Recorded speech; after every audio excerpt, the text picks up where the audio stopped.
a 6 mois. Mais Jésus est venu du ciel il y a 2000 ans pour avoir rendez-vous avec vous. Prépare-toi à la rencontre de ton Dieu. Jésus a dit, je suis le chemin, la vérité et la vie. Nul ne vient au Père que par moi. Quiconque croit en lui reçoit en son nom le pardon des péchés.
Alléluia.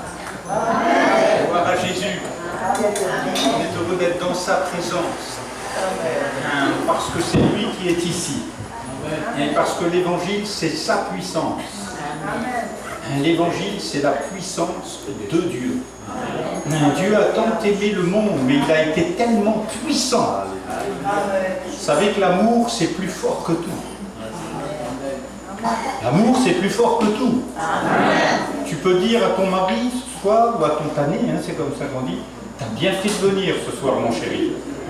Dites-lui un peu, mesdames. Hein? Parce que l'amour, c'est plus fort que tout. Alléluia. Vous savez que le couple, pourquoi Dieu a désiré l'homme et la femme? Est-ce que vous croyez que c'est seulement pour que vous voyez comme vous êtes jolis et comme vous êtes beaux? C'est simplement pour vous montrer quel amour il y a entre le Fils et l'Église. Alléluia. Parce que l'Église est l'épouse de Jésus. Alléluia. C'est pour ça que Dieu a marqué l'histoire, a marqué l'univers par le fait de créer l'homme et la femme. Il a créé l'homme et la femme afin que nous comprenions bien que nous sommes faits pour l'éternité. Parce qu'au commencement, quand il a créé Adam et Ève, il ne leur a pas permis de divorcer. Malgré qu'il y a eu le serpent, malgré qu'il y a eu la première scène de ménage. Parce qu'il y a eu la première scène de ménage. Vous connaissez l'histoire, cette première histoire de la Bible, où Dieu va demander « Où es-tu, Adam ?» Et il va dire « Mais je suis nu, je me suis caché. » Et comment tu... Mais c'est cette femme que tu as mise. Hein? C'était la première scène de ménage. Et ça a mis la brouille partout, parce que Dieu demande à Ève, et il lui dit « Alors, c'est vrai, t'as fait ça ?» Et Ève, elle dit « Ah, c'est pas moi, c'est le serpent. » Hein? Dieu sait que nous sommes des pécheurs. Et il savait que nous étions perdus pour l'éternité. Il n'a pas voulu fabriquer des robots. Vous savez qu'on est en train de mettre en place, le monde entier, l'univers entier se révolte contre Dieu. Et on est en train de mettre en place l'intelligence artificielle. Hein? Mais Dieu nous a dotés d'une intelligence naturelle, afin que nous puissions choisir le bien et le mal. Et tous, parce qu'on a choisi un jour le mal, hein, parce que quelquefois on choisit le mal. Vrai ou pas vrai? Quelquefois on choisit mal, hein, et on en paie les conséquences. Et quelquefois on les paie toute notre vie. Hein. Adam et Ève sont morts. À partir du moment où ils ont mangé cet arbre, ils sont morts. Alors ils ne sont pas morts tout de suite, mais la mort est entrée par un seul homme. Et j'aimerais vous dire que la vie est entrée par un seul homme. Alléluia. Par Jésus. Ce soir, Jésus veut vous donner plus que ce que vous pensez ou vous imaginez. Il veut vous donner plus que le salut. Il veut vous donner la vie éternelle. Alléluia. C'est-à-dire de goûter sa présence déjà ici ce soir. Et peut-être vous êtes pour une première fois dans cette église. Et peut-être c'est la première fois que vous allez écouter l'évangile, mais Dieu veut dépasser votre attente. Vous savez que Dieu a fait toujours beaucoup plus. Il y a eu toujours beaucoup plus dans sa bénédiction que ce que les hommes attendaient. C'est ainsi qu'un jour, une veuve qui devait offrir ses enfants, parce qu'elle avait des dettes, eh bien Dieu va lui dire, écoute, va demander des fûts, des jerrycans, va demander tout ce qui contient de l'huile. Et la Bible dit qu'elle est allée en demander, il y en avait beaucoup. Mais l'huile a continué à couler. Et si cette femme existait encore et qu'elle était encore là, ça coulerait encore. Dieu veut vous bénir au-delà de tout ce que vous pensez et imaginez. Le problème, il n'est pas chez lui, parce que lui a tout en abondance. Le problème, il est chez vous, chez moi, parce que souvent on dit stop, Seigneur.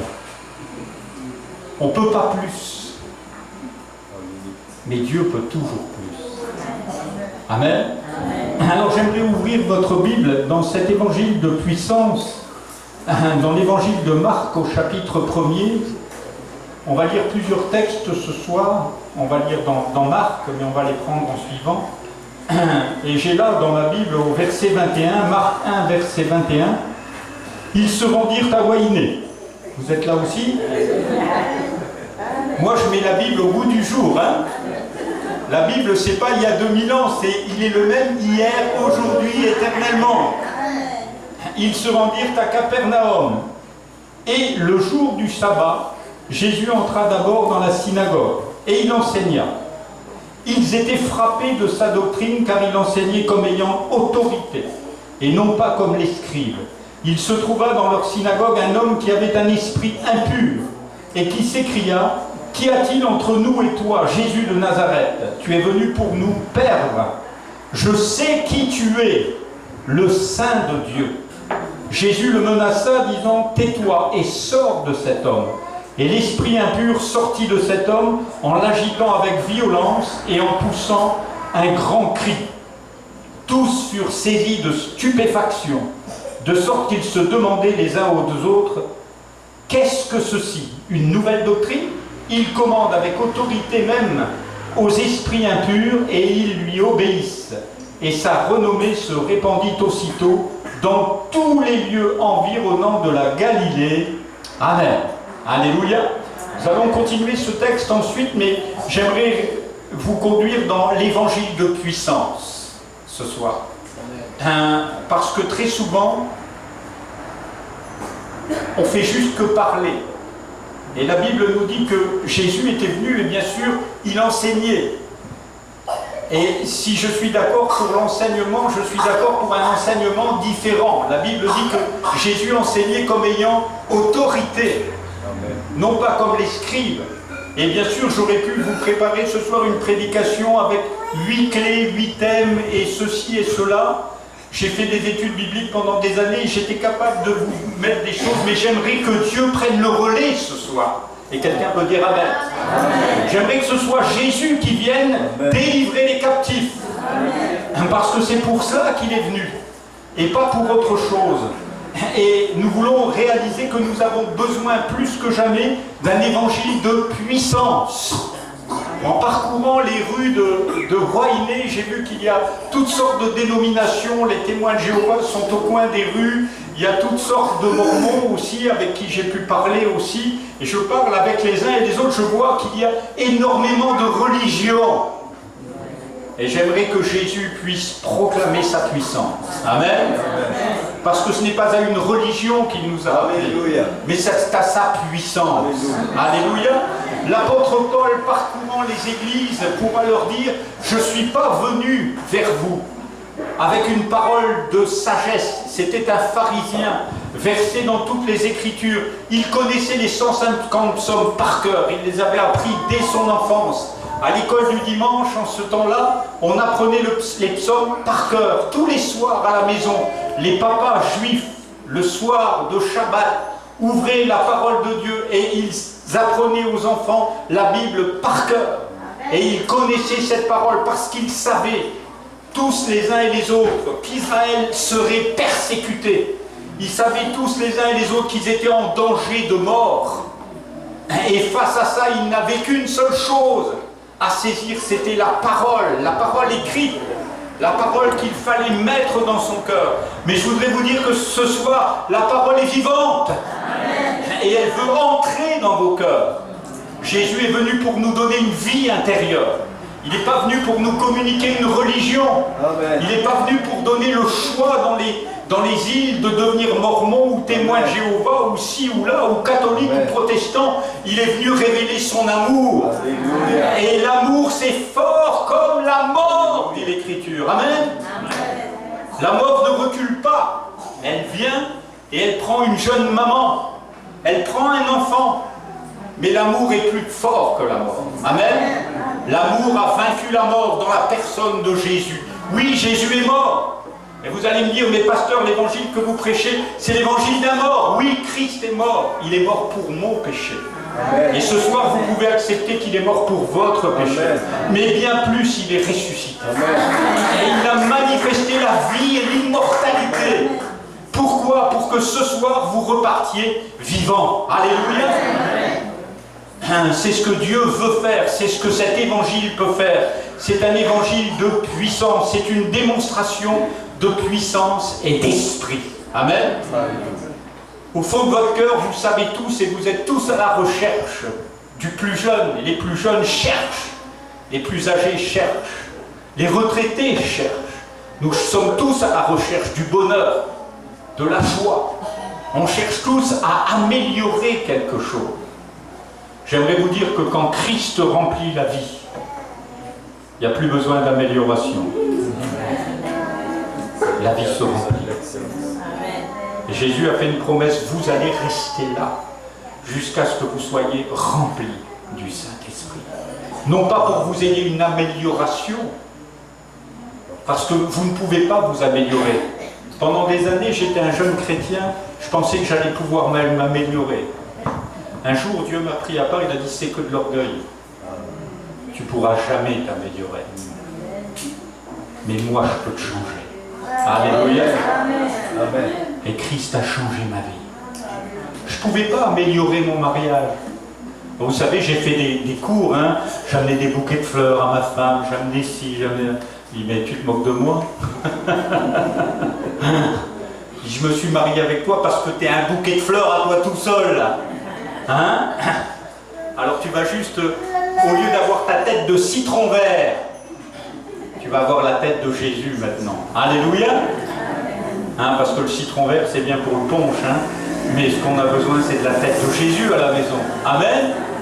Et c'est ce que Dieu veut nous donner, et il veut nous donner cette force, cette puissance. Il veut nous communiquer l'évangile de puissance sur le monde spirituel. Et nous voyons là un homme qui était lié par Satan.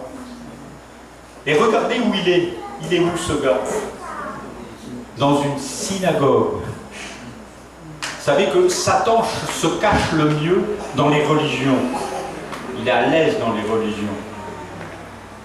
Il y a quelques années en arrière, j'ai été invité pour une mission aux Seychelles. Et c'est une île merveilleuse, hein, les Seychelles. Enfin, c'est 3 îlots merveilleux avec des grandes pierres, c'est magnifique, des plages magnifiques. Et c'est une société anglophone. Et les pasteurs ont le droit d'aller prêcher l'évangile dans les hôpitaux. Et aux Seychelles, il y a un drame terrible, il y a un trafic de drogue énorme. Et des drogues très dures, l'héroïne, la cocaïne. Et je me suis retrouvé dans un hôpital, invité à prêcher l'évangile. Un hôpital où il y avait 30 jeunes femmes, de moins de 30 ans, avec des bébés, toutes accrochées à l'héroïne, à la cocaïne. Elles étaient devenues indépendantes. Elles étaient devenues accros, ça, on avait dû enlever leurs enfants, elles étaient là dans cet hôpital au comble de leur malheur. Elles étaient soignées, mais elles étaient détruites, cassées intérieurement. Elles étaient tenues par une seringue. Quand votre vie tient dans une seringue, eh bien vous n'avez plus de vie. Et on m'avait invité à prêcher, j'étais là avec un ancien de l'église qui était venu avec moi aux Seychelles. Et puis je lui ai dit, ben voilà, il y avait une quinzaine de frères et sœurs de l'église à côté qui étaient venus pour nous épauler à prêcher l'évangile. Et là, alors que ces jeunes filles étaient là, il y en a une, alors que je prêchais l'évangile comme ce soir, il y en a une qui s'est mise à hurler, comme cet homme. On n'était pas sur des bancs, on était sur des chaises individuelles. Elle s'est mise à jeter sa chaise en l'air, à crier, à hurler, à dire je vais te tuer. Elle voulait me tuer, elle voulait m'assassiner. Et à tout renverser, tout le monde s'est sauvé. Alors je les ai laissés partir. Je leur ai dit, mais où partez-vous? Les chrétiens se sauvaient. Mais je leur ai dit, mais où partez-vous? Celui qui est en nous est plus fort que celui qui est dans ce monde. Et bien sûr, j'ai calmé tout le monde. Je me suis approché de la jeune fille. Avec l'ancien avec qui j'étais, en 20 minutes, c'était réglé. Les démons doivent s'en aller devant eux. Alléluia.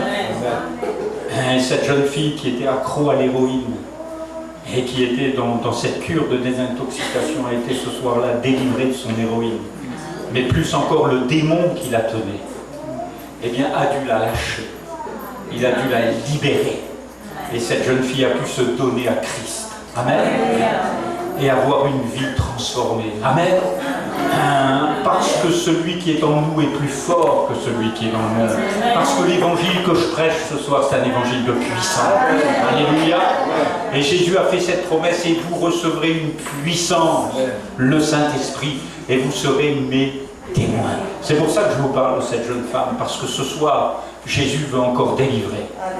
Jésus veut vous débarrasser de ce qui vous tient, prisonnier, au fond de votre cœur, au fond de votre âme, la haine, la rancune. Cette jeune femme était remplie d'impureté, cet homme était rempli, nous dit l'Écriture, d'un esprit impur. Peu importe ce qu'il avait fait de son corps, de sa vie, ce qui est important, c'est qu'il soit délivré.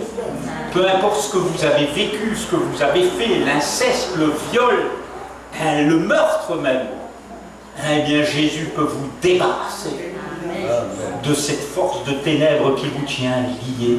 Cet homme était tenu lié, il était pourtant dans la synagogue, on dirait au milieu de l'église. Il était venu à une réunion et on pensait que tout allait bien se passer, mais voilà qu'il s'est mis à hurler de douleur. Alléluia. Oui, l'évangile, c'est une puissance qui révèle Satan et qui lui dit: sors de cet homme. Et la Bible nous explique comment Jésus s'est approché de cet homme. Ce n'est pas à l'homme qu'il a parlé, c'est à l'esprit qui était dans l'homme. Et il lui a dit: maintenant tu te le quittes. Alléluia. Et alors même cet esprit l'a quitté. Devant la présence de Jésus, rien ne peut vous tenir prisonnier. Si vous venez à lui ce soir, il va vous libérer. La Bible dit simplement: quand un malheureux crie, l'Éternel l'entend et il le délivre. Pourquoi cet homme criait? Il était tenu par cet esprit impur. Et il était même tenu muselé. La Bible dit qu'un jour Jésus a délivré un muet. Il était muselé, il ne pouvait même pas parler. Mais cet homme a été obligé de crier, d'hurler. Et bien sûr, c'était pour révéler celui qui l'habitait, celui qui avait pris possession de la maison. Peut-être quelque chose a pris possession de votre âme. Une force vous tient lié dans des choses sexuelles, dans des problèmes d'argent, et vous voyez toujours des choses mauvaises, et ce qui défile devant vos yeux est tout en noir. Je voudrais vous dire que ce soir, vous êtes en présence de la lumière. Et que Jésus peut vous délivrer de toutes ces racines, de toutes ces formes. Un esprit impur, qui était du royaume de Satan, et qui a dû maintenant le lâcher. L'impureté, c'est la destruction. La Bible nous montre comment une femme était pliée, courbée depuis des années. Et moi, en tant que pasteur, peut-être en voyant cette petite femme, j'aurais dit: oh, j'aurais prié pour qu'elle se relève. Mais Jésus a vu que c'était un esprit qui la tenait courbée. Et combien d'hommes et de femmes, combien de chrétiens sont tenus courbés, courbés par l'argent, courbés par les problèmes de famille, tenus pliés. Et Jésus voudrait vous débarrasser. Alléluia. Voudrait vous libérer de ce qui vous tient oppressé, opprimé. Jésus est venu vous rendre libre. Amen. Et quelle que soit la synagogue où vous êtes, on n'est pas dans une église pour faire du cinéma, on est dans une église pour vivre la vie de Dieu. Amen. Je suis venu, a dit Jésus, pour que mes brebis aient la vie en abondance. C'est pas dans une église à tête de citron qu'on rentre. C'est dans une église où les gens rayonnent de joie. Amen. Alléluia. Et ça, c'est ce que Dieu fait. Alléluia. Sans ça, on a tous une tête de citron. Mais Dieu nous transforme et nous change afin que nous soyons pour sa gloire. Un évangile de puissance, mais aussi un évangile de guérison. Et on lit un petit peu plus loin: Jésus sortit de la synagogue. Alors, Marc 1, à partir du verset 29 maintenant. En sortant de la synagogue, il se rendit avec Jacques et Jean à la maison de Simon et d'André. La belle-mère de Simon était couchée ayant la fièvre. Et aussitôt on parla d'elle à Jésus. S'étant approché, il la fit lever en lui prenant la main. Et à l'instant, la fièvre la quitta, puis elle le servit. Amen. Jésus sort de la synagogue, cet homme a été délivré. Amen. Et il se rend chez la belle-mère de Pierre. Je ne sais pas quels étaient ses rapports avec sa belle-mère, Pierre, mais il arrive et elle est malade. Et voilà que Jésus va s'approcher d'elle. On lui parle d'elle, on dit, ben voilà, tu rentres dans une maison, mais la maîtresse de maison n'a même pas pu t'accueillir, puisqu'elle est couchée, elle a de la fièvre. Quand on a de la fièvre, ça veut dire qu'on a une inflammation. Ça veut dire qu'il y a quelque chose qui ne marche pas dans le corps. On ne sait pas ce qui ne marchait pas dans son corps. On sait juste que Jésus a posé sa main. Alléluia. Et Jésus a dit, vous imposerez les mains aux malades et les malades seront guéris. Amen. Parce que ce ne sont pas nos mains qui sont importantes, c'est que les mains de Jésus se posent sur nous. Alléluia. C'est quand nous imposons les mains, nous les imposons au nom de Jésus. Et c'est Jésus qui veut poser ses mains sur vous, afin que vous ne soyez pas des gens fiévreux. C'est terrible d'avoir la fièvre, parce qu'on ne peut rien faire, parce qu'on est abattu, parce qu'on est mal, et qu'on ne peut même pas se lever pour faire son travail. Mais quand Jésus vous touche, c'est pas pour que vous deveniez paresseux, pour que vous alliez à l'hôpital, mais c'est pour que la fièvre vous quitte. Amen. Et pour que vous puissiez vivre en pleine liberté. Oui, c'est encore ce que Jésus veut faire ce soir. L'évangile de puissance, c'est un évangile qui délivre. C'est un évangile qui guérit. Amen. Et on va voir la troisième chose, c'est un évangile de lumière. Et on va voir le soir, on continue le texte au verset 32. Le soir après le coucher du soleil, c'est comme ce soir, hein, on lui amena tous les malades et les démoniaques, et toute la ville était rassemblée devant sa porte. C'est ce que veut Awainé. Parce que vous voulez ici, hein, qu'ils soient tous devant la porte. Vous voulez pas ça? Moi je veux ça. Hein. Quand je vois tout ce qu'il y a ici, je dis mais c'est ce qu'on a besoin. C'est que là, sur le champ, ce soit plein. Et c'est ce qui s'est passé. Pourquoi? Parce qu'un démon a été chassé, parce que la fièvre a été chassée. Il guérit beaucoup de gens qui avaient diverses maladies. Il chassa aussi beaucoup de démons. Et il ne permettait pas aux démons de parler, parce qu'il le connaissait. Amen. Permettez-moi de vous dire que le diable connaît Jésus. Alléluia. Et il connaît ceux qui lui appartiennent. Amen. Il connaît ceux qui sont justifiés par son sang. Alléluia. Ceux qui ont accepté que le sang de Jésus les purifie de tout péché sont connus de Dieu. Et ils sont aimés de lui. Et ils ont reçu la force et la puissance pour marcher sur toute la force de l'adversaire. Et la Bible déclare, et rien ne pourra vous nuire. Il ne faut pas vous sauver s'il y a un démon qui réagit, mais il faut dire au nom de Jésus. Amen. Tu ne peux pas rester ici. Tu ne peux pas rester dans le cœur de ces hommes. Mais tu dois t'en aller dans les lieux arides d'où tu viens, afin que les hommes et les femmes soient libérés. Il y avait là devant sa porte beaucoup d'hommes et de femmes. Que s'est-il passé? Est-ce qu'il y avait la télévision qui a filmé tout ça? Est-ce qu'il y avait les journaux? Non. Il y avait simplement des témoins qui disaient, mais si vous connaissiez ce Christ Jésus, amen, si vous savez ce qu'il fait, il délivre, il a délivré cet homme dans la synagogue. Vous vous rendez compte, dans la synagogue, on avait un possédé. Oui, on ne l'avait pas vu, nous. Non, mais la lumière est venue. Alléluia. J'ai été surpris, j'ai fait une expérience. Pas ici à Ragatea. J'étais dans la maison pastorale, et puis une nuit, je dois me lever pour aller faire pipi, simplement, et j'allume la lumière. Et quand on allume la lumière, tout ce qui est ténébreux se voit. Et au milieu, il y avait un cafard. C'est des bestioles des ténèbres, hein? Oh, quand elle a vu la lumière! Hein? Ah, j'y m'a dit, mais en tout cas, je t'ai vu. et je ne vais pas te laisser vivre. Alors on s'est mis à faire la chasse. Mais moi j'avais la lumière. Alors il a perdu. Jésus a dit, vous êtes la lumière. C'est vous la lumière. Et les cafards, vous allez les voir. Mais il ne faut pas vous sauver devant les cafards. Il faut les mettre dehors. Alléluia. Et c'est ce que Jésus vient faire. Il est la lumière qui, lui, au milieu de la nuit, dans nos ténèbres. Et vous savez que ce monde gît sous la puissance du mal.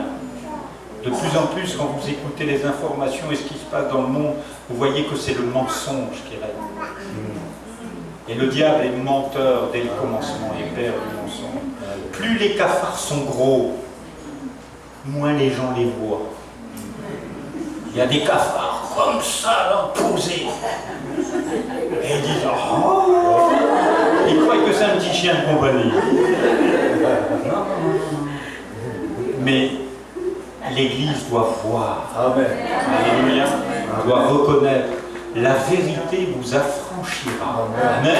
Amen. Gobez pas tout ce qu'on vous dit à la télé. C'est des menteurs.